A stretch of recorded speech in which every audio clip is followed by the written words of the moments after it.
રાજકોટ શહેરમાં દશામાના પવિત્ર વ્રતને લઈને ભક્તોમાં અદ્ભુત ઉત્સાહ જોવા મળી રહ્યો છે અને વ્રતના દિવસો નજીક આવતા જ બજારમાં દશામાની દિવ્ય મૂર્તિઓનું વેચાણ શરૂ થઈ ગયું છે. મૂર્તિ વેચતા વેપારીઓના જણાવ્યા મુજબ આ વર્ષે ટ્રાન્સપોર્ટેશન અને મજૂરી ખર્ચ વધવાને કારણે મૂર્તિઓના ભાવમાં અંદાજે 10% થી 50% સુધીનો વધારો થયો છે, જેના કારણે હાલ બજારમાં રૂપિયા 101 થી લઈને રૂપિયા 3500 સુધીની વિવિધ કદ અને આકર્ષક ડિઝાઇનની મૂર્તિઓ ઉપલબ્ધ છે. ખાસ કરીને 1 ફૂટથી 2.5 ફૂટ સુધીની અને માતાજીના સુંદર શૃંગારવાળી તેમજ ડેકોરેટ કરેલી મૂર્તિઓની વિશેષ માંગ રહી છે. જો કે મોંઘવારી અને ભાવ વધારાની અસર વેચાણ પર વર્તાઈ રહી છે, તેમ છતાં ભક્તોમાં માતાજીને ઘરે પધારવા માટે ભારે આતુરતા જોવા મળી રહી છે અને વ્રતના દિવસો નજીક આવતા વેચાણમાં વધુ વધારો થવાની આશા વ્યક્ત કરવામાં આવી રહી છે.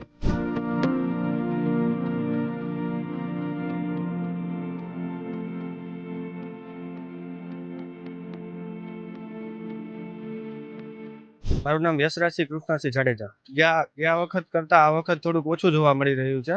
ગયા વખતે અમારી પાસે 120 મૂર્તિ હતી, એના પ્રમાણમાં આ વખતે અમારું વેચાણ અત્યારે 25 થી 30 મૂર્તિનું જ થયું છે. આ વખતે અમારા ખ્યાલ મુજબ 40 થી 50% ભાવ વધી ગયો છે ગયા વખત કરતાં. શરૂઆતથી 200 થી લઈને 3000 સુધી છે, 200 રૂપિયાથી લઈને 3000 સુધીની છે. વધારે 5 નંબર ને 6 નંબરની મૂર્તિ અને શૃંગારવાળી માતાજીના, અને માતાજીને અલગ અલગ ડેકોરેટ કર્યો એ ટાઈપની મૂર્તિ લોકો વધારે પસંદ કરે છે. ગયા વખત કરતાં આ વખત એટલો બધો વધારો મને નથી લાગતું, મારા ખ્યાલ મુજબ કે વધ્યો હોય એમ નથી. 50% વેચાણ ઓછું થયું છે ગયા વખત કરતાં અમારું. અમે લોકોને ખાસ સલાહ એ આપીએ છીએ કે તમે જ્યારે વિસર્જન કરવા જાઓ, પધરાવા જાઓ મતલબ, તો તમારી સાવધાની રાખો એમ. છોકરાઓ નાના સાથે લઈને જાઓ તો એ પાણીમાં ધ્યાન રાખો એમ, એ સાવધાની અમે આપીશું, ચેતવણી આપીશું. મારું નામ વૈભવી ઠક્કર છે. આ વખતે બહુ જ ઉત્સાહ છે. આજ વખતે મારું બીજું વર્ષ છે. માએ એટલા કામ સરસ પૂરા કર્યા છે કે આ વખતે બહુ જ ઉત્સાહ છે બીજી વખત લેવાનો.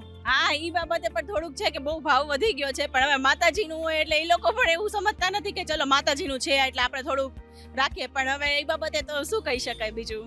મૂર્તિ જ્યારે પધરાવા જાઓ તો તમે એવી જગ્યાએ જાઓ, ઘણી જગ્યાએ શું છે કે નાતા હોય છે બધા, તો એવી જગ્યાએ ન પધરાવો, કારણ કે આપણે પણ પાપમાં પડીએ છીએ. તો આગળ છે જ્યાં ન કોઈ કાંઈ સારો પવિત્ર હોય પાણી, ત્યાં આગળ જાઓ કે ત્યાં આગળ છે તો ત્યાં વ્યવસ્થિત રીતે આપણે પધરાવી, બને તો માટીની મૂર્તિ લ્યો, એવું તો જે ઓગળી જાય. અને આપણા પગમાં ઘણી વખત આપણે જોતા હોય છે કે દશામાની મૂર્તિ છે, ગણપતિજીની મૂર્તિ છે, એ બધી મૂર્તિ છે ને એ સાવ એના હાથ ભાંગી ગયા, એ આપણા પગમાં આવે છે અને એ આપણે પાપમાં પડીએ છીએ.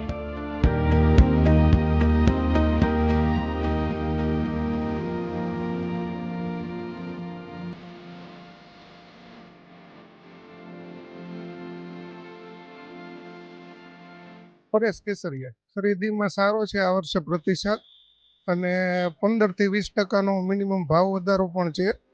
આ ટ્રાન્સપોર્ટેશનને લીધે ડીઝલમાં ભાવ વધારો છે, એના હિસાબે ટ્રાન્સપોર્ટેશનમાં ભાવ વધી ગયા છે. એટલે ટ્રાન્સપોર્ટેશનના હિસાબે 15-20% અને મજૂરીના હિસાબે થોડો ઘણો ભાવ વધારો છે. દશામાની મૂર્તિમાં લોકોમાં 1 ફૂટથી લઈ 9 ઇંચ 1 ફૂટથી લઈ અને 2-2.5 ફૂટ સુધીની મૂર્તિની માંગ હોય છે. શરૂઆતથી મૂર્તિની કિંમત 101 રૂપિયાથી લઈ અને અમે માટીની મૂર્તિ વેચીએ છીએ 3500 રૂપિયા સુધીની છે. ડેકોરેટિવ કરેલી, કપડાં પહેરાવેલી, ડેકોરેટિવ કરેલી 3500 સુધીની મૂર્તિ અમે વેચીએ છીએ. ના, બહુ ખાસો નહીં, પણ ટૂંકમાં જે છે એમનેમ છે. છેલ્લા વર્ષ કરતાં વેચાણમાં આ વર્ષે હજી હવે બધું ખબર પડશે, કારણ કે હવે સિઝન કાલ ને પરમ દિવસ 2 દિવસ છે સાચી. હવે એમાં એવું છે ભાઈ, હવે ધીમે ધીમે છેલ્લા 2-3 વર્ષથી આ માટીની મૂર્તિનું ચલણ વધી ગયું છે. એટલે માટીની મૂર્તિ ઘરે જ વિસર્જન થઈ શકે છે. પીઓપીનું લોકોમાં પણ સમજણ આવી ગઈ છે. પીઓપીનું ધીમે ધીમે લોકો લેતા બંધ થઈ ગયા છે. બરાબર છે. પીઓપીમાં આ તકલીફ રહેતી, પણ માટીમાં એવી કંઈ લગભગ નહીં રહે તકલીફ.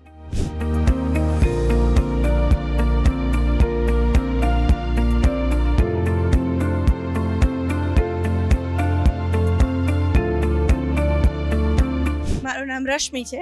આ વખતે ઘણો સારો પ્રતિસાદ જોવા મળી રહ્યો છે. ભક્તોમાં ઉત્સાહ પણ છે માતાજીની મૂર્તિને લઈને, અને આવનારા તહેવારોમાં પણ સારો એવો પ્રતિસાદ રહેશે એવું લાગે છે.